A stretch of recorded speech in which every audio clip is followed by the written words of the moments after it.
یہ بتائیے کہ اس حلقے سے جو بھی ضمنی انتخابات ہوئے تھے اس میں آپ نے کس کو ووٹ کیا تھا؟ شیر کو۔ تو پاناما کیس کا جو ڈیسیجن آیا تھا اعلیٰ عدلیہ کا، اس سے آپ کو کوئی فرق نہیں پڑا؟ بھائی اس سے ثابت ہوا یہ لوگ چور ہیں، ڈاکو ہیں، لٹیرے ہیں، بلکہ انہوں نے تو 14 لوگوں کا قتل کیا مال ٹاؤن میں۔ اچھا، یعنی آپ ان کو چور، ڈاکو، لٹیرا ہی نہیں بلکہ قاتل بھی سمجھتے ہیں؟ جی پھر بھی آپ نے ان کو ووٹ کیا؟ بالکل۔ لیکن کیوں؟ دیکھیں اگر یہ کچھ کھاتے ہیں تو لگاتے بھی تو ہے نا۔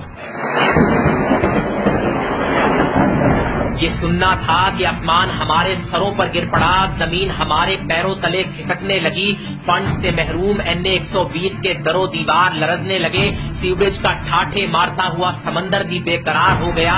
ایک منٹ کے لیے ہمارا دل کیا کہ حلقے کے کسی گھر کی ٹوٹی سے بہتا ہوا کنٹامینیٹڈ پانی پی کر اس جہان فانی سے کوچ کر جائیں، لیکن پھر ملک کے وسیع تر مفاد میں ہم نے یہ فیصلہ کیا کہ اب اس کیس کی تہ تک جانا نہایت ضروری ہے، لہٰذا ہم نے رابطہ کیا ایک ماہر سیاسی نفسیات سے۔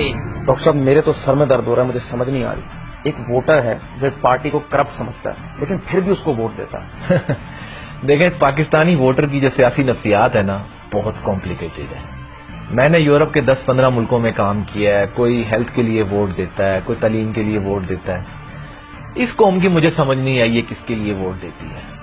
باقی سائنس نے اتنی کوئی ترقی کی نہیں کہ انسان کی کھوپڑی کھول کے اس کے بھیجے کا جائزہ لیا جا سکے کہ وہ کیسے سوچتا ہے۔ ڈاکٹر صاحب کی بات سنتے ہی ہمارے دماغ کی بتی روشن ہو گئی اور ہمیں یہ یقین ہو چلا کہ اب اس مسئلے کا کوئی اور حل نہیں سوائے اس کے کہ حلقے کے کسی ووٹر کی کھوپڑی کھول کر اس کے بھیجے کا جائزہ لے لیا جائے۔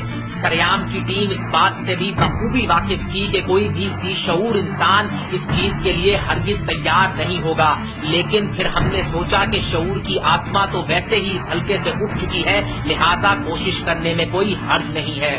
لالچ کے طور پر سریام کی ٹیم نے حلقے کے ایک ووٹر کو اعلیٰ تعلیم کی آفر کی جسے اس نے ٹھکرا دیا، اسے سکلز انہینسمنٹ کی پیشکش کی گئی جسے وہ خاطر میں نہیں لایا، لیکن بالآخر نعمان خان دی لیجنڈ کے ساتھ ایک سیلفی کے وعدے پر وہ اتنا جلدی مان گیا جتنا جلدی مرحوم پارٹی MQM کے لیڈر الطاف حسین استعفیٰ دے کر واپس لے لیا کرتے تھے۔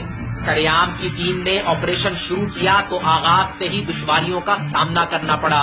اس کی ایک بڑی وجہ یہ تھی کہ کھوپڑی بہت سخت اور سائز میں چھوٹی تھی، لیکن بالآخر ہتھوڑے کے پے در پے واروں کے بعد جب کھوپڑی کھلی تو ہم یہ دیکھ کر حیران رہ گئے کہ مکان تو موجود تھا لیکن مکین موجود نہیں تھا۔ ہیلو 1+1 2-1۔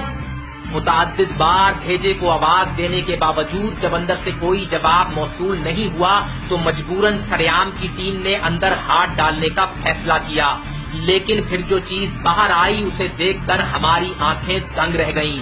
قیمے والا نان، جی ہاں یہی تھی وہ چیز جس کو یہ ووٹر بھیجے کے طور پر استعمال کر کے الیکشن سے پہلے اپنے ووٹ کا فیصلہ کیا کرتا تھا۔ سریام کی ٹیم نے فی الفور اس نان کو اپنی لیب میں ٹیسٹ کیا، لیکن پھر جو نتیجہ آیا وہ بھی ہمارے لیے قیامت صغریٰ سے کم نہیں تھا۔ رپورٹ کے مطابق نان میں استعمال ہونے والا قیمہ کوئی عام قیمہ نہیں بلکہ کھوتے کا قیمہ تھا۔ جی ہاں یہی تھے وہ ذرائع جن کو استعمال کر کے الیکشن سے پہلے بھولی بھالی عوام کے ووٹ اور ضمیر دونوں خرید لیے جاتے تھے۔ سریام کی ٹیم نے فوراً اس نان کو تلف کیا اور اس امید پر کہ اب سب کچھ نارمل ہو گیا ہوگا اس ووٹر کی کھوپڑی بند کر کے اس سے ایک آخری انٹرویو کیا۔ یہ بتائیے کہ ابھی جو آپ کے حلقے میں ضمنی انتخابات ہوئے اس میں آپ نے کس کو ووٹ کیا؟ جی شیر کو۔ اچھا، تو پاناما کیس کا جو فیصلہ آیا تھا اعلیٰ عدلیہ کا اس سے آپ کو کوئی فرق نہیں پڑا؟ جی پاناما کیس سے ثابت ہوا ہے یہ لوگ چور ہیں، ڈاکو ہیں، لٹیرے ہیں، اور تو اور انہوں نے ماڈل ٹاؤن میں 14 لوگوں کا قتل کیا۔ پتہ نہیں کیوں میں کھوتوں کی طرح سوچ رہا تھا۔ سر غلطی ہو گئی، آئندہ نہیں ہوگی۔ اچھا آپ کہہ رہے ہیں کہ آئندہ یہ غلطی نہیں ہوگی؟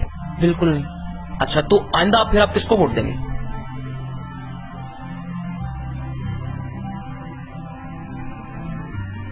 بھٹو کو۔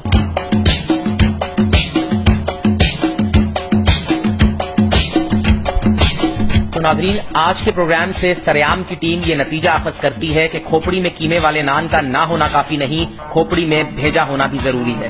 اجازت دیجیے۔